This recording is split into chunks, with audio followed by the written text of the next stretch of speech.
అంతేగాని చీలికలు వేసుకొని ఇక్కడి నుంచి ఇక్కడ దాకా అలాంటివన్నీ మనము ముఖ్యంగా ఆత్మీయులు ఆ విధంగా వద్దు. సంపూర్ణంగా చక్కగా వేసుకోండి.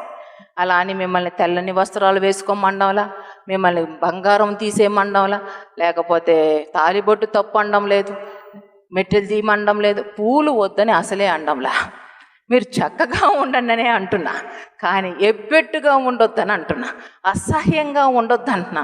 కనుక ఈ అలంకరణలకు అన్నిటికంటే దేవుడు చూసే అలంకరణ ఏమిటి?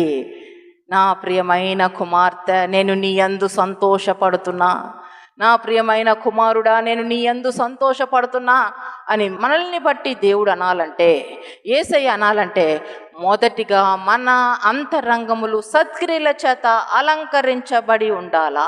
దేవునికి మహిమ కలుగును గాక. సత్క్రియల చేత అలంకరించబడాలి, మంచి క్రియల చేత అలంకరించబడాలి, ప్రేమ చేత అలంకరించబడాలి. చాలామందికి పైన ఆత్మీయతను కనపరచడానికి పైన ఏవేవో చేస్తూ ఉంటారు. కానీ మనము మన హృదయాలని దృష్టించాలా.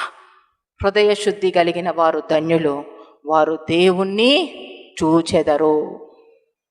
మన హృదయంలో, మన అంతరంగంలో దీనత్వం అనే వస్త్రము కలిగి ఉండాలి, తగ్గింపు కలిగి ఉండాలి.